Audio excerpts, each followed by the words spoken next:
November 22nd, 1963, Dallas, Texas.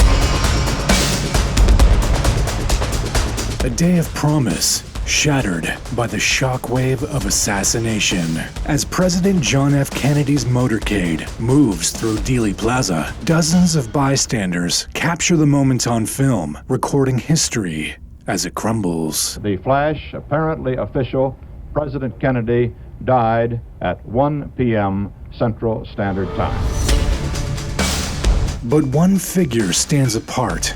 Her image burned into the fragmented footage of that day. A silent, unidentified spectator, nicknamed the Babushka Lady. Her nickname comes from the headscarf she wears, similar to those used by elderly Russian women. She's positioned on the south side of Elm Street, providing a crucial vantage point opposite the grassy knoll. In the infamous Zapruder film, she is clearly visible at the culminating moment of the attack, holding a camera to her face, filming the presidential limousine at close range. What is chilling is her composure. While others around her scatter and duck for cover, the Babushka Lady appears to remain standing, her camera unwavering, continuing to record after the final shots. The film she took, if it exists, would be one of the most direct visual records of the assassination, captured from a perspective that could devastate the official account. It has never been recovered. She is last seen joining the frantic crowd that swarms up the grassy knoll before disappearing entirely, a ghost in the archives of American history. For 7 years, her identity was a total mystery.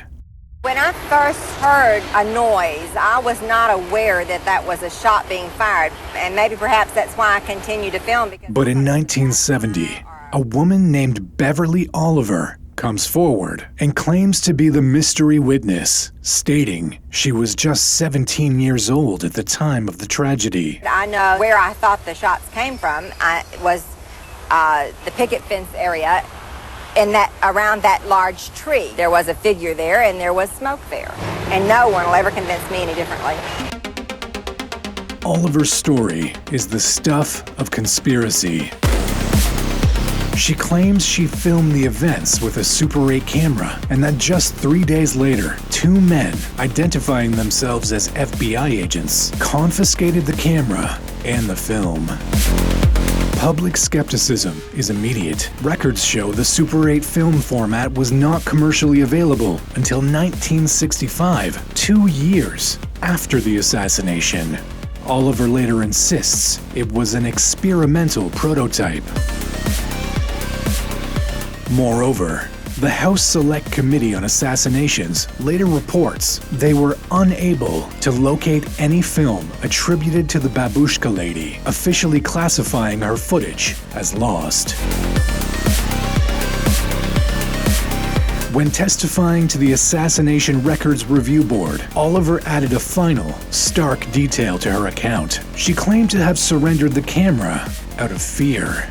Her reason? Fearing being caught in possession of marijuana, a small detail that adds a touch of panic and human frailty to one of the most important unanswered questions in modern American history.